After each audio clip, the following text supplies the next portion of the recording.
तुम्ही पाहत आहात MCN न्यूज मराठी।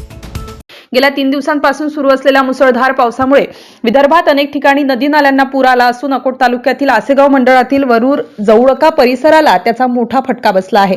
पठार नदीला आलेल्या महापुरामुळे सुमारे 400 ते 500 एकर शेती खरडून गेल्याने शेतकऱ्यांवर मोठे आसमानी संकट कोसळले आहे। पुरामुळे वरूर जवळका एसटी स्टँड तसेच श्री गजानन महाराज मंदिराच्या भक्ती निवासासमोर मोठ्या प्रमाणात पाणी साचले होते। वरूर गावासाठी मृद व जलसंधारण विभागामार्फत उभारण्यात आलेली पूर संरक्षण भिंत निष्प्रभ ठरल्याचे चित्र पाहायला मिळाले।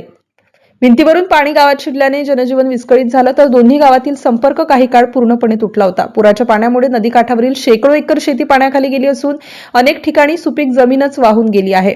आधीच अतिवृष्टीमुळे दुबार पेरणीचा फटका बसलेल्या शेतकऱ्यांना आता शेती खरडून गेल्याने तिहेरी संकटाचा सामना करावा लागत आहे। परिसरातील लोतखेड, खापरवाडी, दिनोडा, मरोडा आदी गावातील शेतजमिनींचे मोठ्या प्रमाणात नुकसान झाले आहे। अनेक शेतकऱ्यांच्या पिकांसह शेतीची सुपीक माती वाहून गेल्याने आगामी हंगामाबाबतही चिंता व्यक्त केली जात आहे।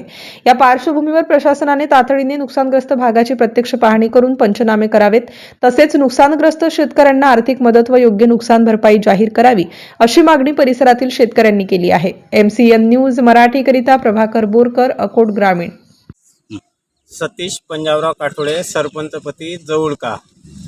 काल दिनांक 30 जुलै 2026 रोजी सायंकाळी पठार नदीत आलेल्या पाण्याच्या पुरामुळे शेतकऱ्यांची शेकडो एकर जमीन पाण्याखाली जाऊन बऱ्याचशा पिकांचं नुकसान झाल्याचं दिसून येते आहे।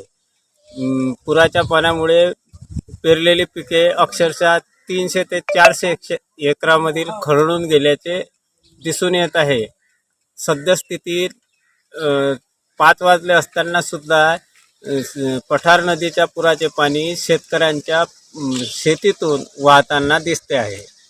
होणाऱ्या नुकसान भरपाईसाठी शेतकरी आवाज उठवत आहेत। शेतकऱ्यांना पिकाची झालेली नुकसान भरपाई मिळावी हा सर्व शेतकऱ्यातून आवाज गुंजतोय। बाबुराव खंडाचं वरून मधून माझ्या शेतात पाट आहे, इथं नदी आहे। आमचं कामचे 500 रुपये हेक्टरचं नुकसान होलेलं आहे। तासभर पाऊस होता 29 पासून 29, 30, 31 आमचे